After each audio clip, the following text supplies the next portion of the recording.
Gusto, señor secretario, secretarios, director. Muy buenos días tengan todas y todos ustedes.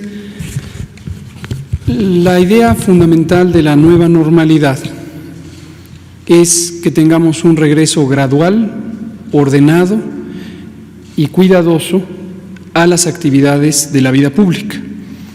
Y aquí retomo de manera breve la idea que la mayoría de ustedes conoce. Del 23 de marzo y hasta el 30 de mayo ha sido el periodo de la Jornada Nacional de Sana Distancia. Esta Jornada Nacional de Sana Distancia, como hemos dicho, tiene como propósito, ha tenido como propósito, reducir la frecuencia con que las personas nos encontramos en el espacio público. El espacio público es un campo muy abierto que básicamente es todo lo que no es nuestra casa. Salimos a la calle, tomamos el transporte público, llegamos al trabajo, vamos a la escuela de los hijos o la propia, vamos a comprar alimentos, acudimos a un parque público. Cualquiera de estas situaciones es el espacio público, las playas, los jardines, los campos. Y en ese espacio público pasamos una cantidad muy sustancial del tiempo junto con otras personas. En casa hay familias más extensas, hay familias más pequeñas, pero en casa estamos en contacto con pocas personas. En el espacio público solemos estar en contacto con muchas personas. Entonces, la Jornada Nacional de Sana Distancia, ese fue el propósito, que al no estar abiertos los espacios públicos de trabajo, de educación y de recreación, se disminuye el contacto entre personas. Queda claro que cuando decimos recreación es un conjunto muy amplio y muy diverso de actividades sociales, culturales y de otro tipo. Entonces, es muy importante tener en cuenta cómo funcionó y por qué funcionó la Jornada Nacional de Sana Distancia para entender lo que significa ahora la nueva normalidad. Al reducir la movilidad en el espacio público, como hemos comentado y hemos mostrado con base en los datos, logramos reducir hasta 81% el punto máximo de casos que se hubieran presentado en la Ciudad de México, que ha sido el elemento más ilustrativo de la epidemia, porque en la Ciudad de México y el Valle de México en general se presenta la mitad de los casos de esta epidemia. Es muy importante tener claro que la epidemia sigue, la epidemia no ha concluido y, como hemos dicho repetidamente, la epidemia le faltan todavía varias semanas. La epidemia de COVID en México todavía tiene que completar varios ciclos de transmisión en distintas partes del país. Hemos usado repetidamente la curva epidémica del Valle de México porque es donde está la mayor cantidad de casos. Ahí fue donde dijimos el pico máximo se dará entre el 6 y 8 de mayo y posteriormente empezará a descender, cosa que ha ocurrido, pero no debe nadie confundirse con que la epidemia en el conjunto del país haya llegado a su pico máximo y esté en descenso. No es el caso, no es el caso. ¿Qué quiere decir la nueva normalidad? Le llamamos nueva porque las actitudes, los comportamientos que tenemos que tener respecto a la prevención y específicamente a una serie de medidas de higiene en nuestra persona y con respecto a otras personas son elementos que no se pueden quitar y muy probablemente no deberemos quitar en muchos años, porque nos permitirán convivir con este nuevo virus no solo en México, sino en todo el mundo, en la medida en que esta pandemia durará todavía un número indeterminado de meses, pero seguramente varios, muchos, en todo el mundo. Cuando terminen los ciclos de transmisión en México, seguirá habiendo transmisión en otras partes del mundo. Y en todo momento hay riesgo de que haya un reingreso. Por eso es nueva, porque tenemos que cambiar con respecto a lo que hacíamos antes de que empezara la epidemia.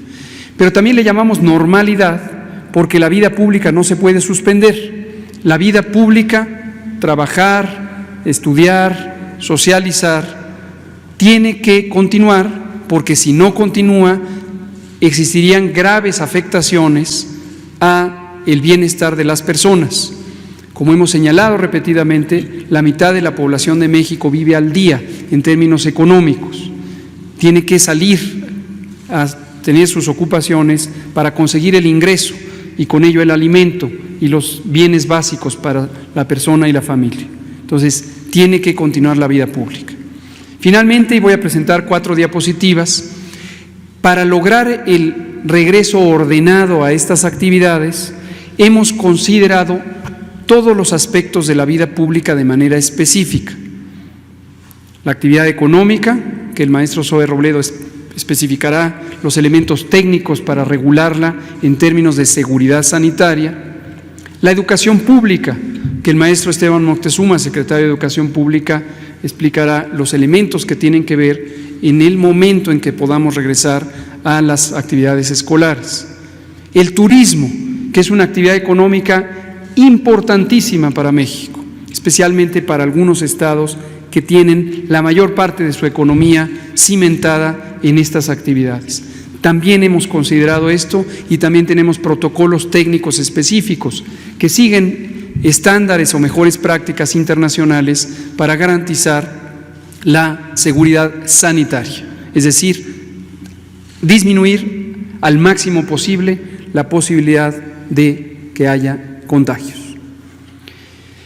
No perdamos de vista y digámoslo siempre con claridad, tengámoslo muy claro, que en México y en el mundo entero, en cada uno de los países del mundo, esta experiencia de retorno a la nueva normalidad es nueva.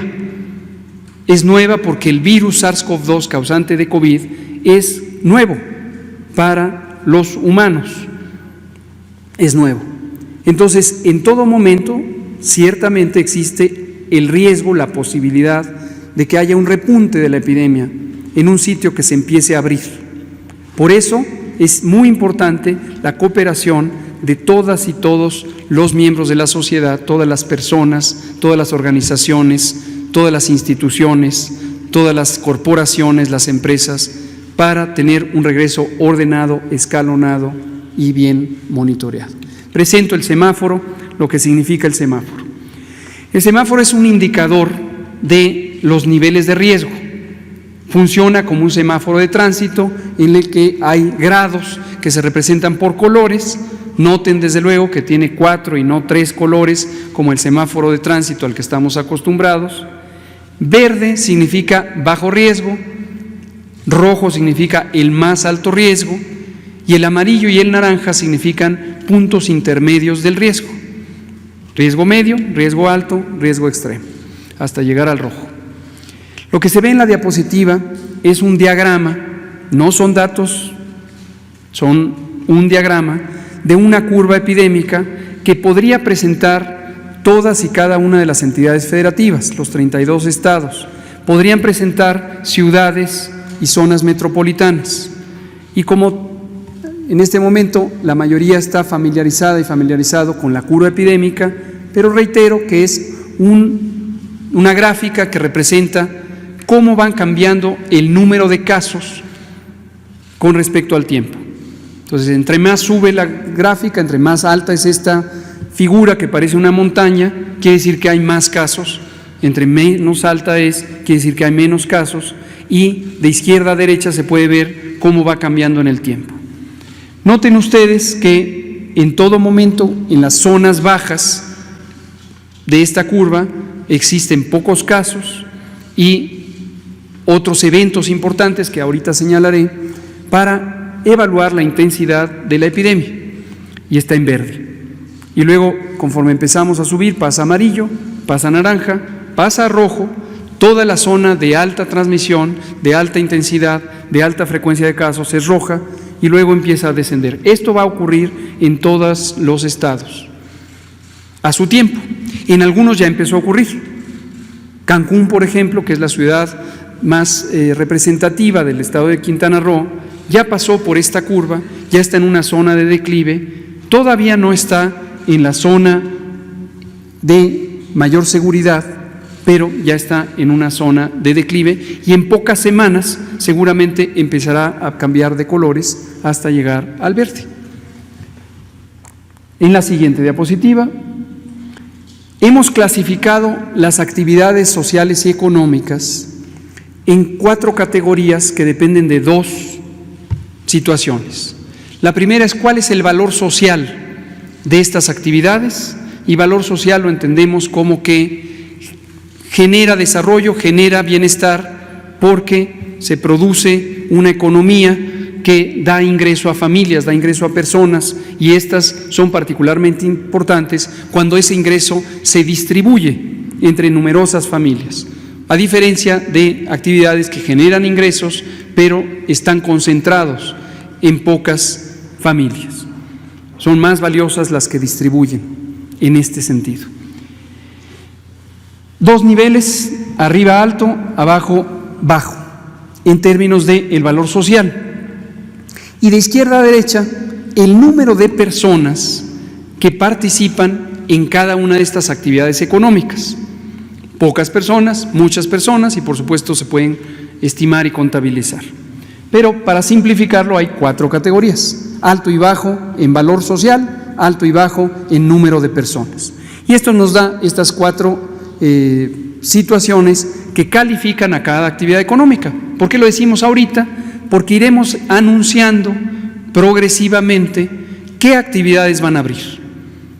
Cuando se pase al semáforo en color naranja, como ya lo habíamos comentado y como está estipulado en el acuerdo del 15 de mayo, en el diario oficial, en la parte roja solo están abiertas las actividades esenciales.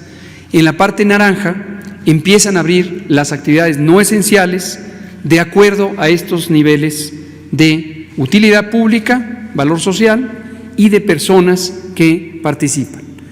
Entre menos personas participen, mejor en términos epidemiológicos, porque los contagios, y por eso lo dije al inicio, se dan cuando se juntan muchas personas. La siguiente, por favor. El semáforo tiene estos 4 indicadores.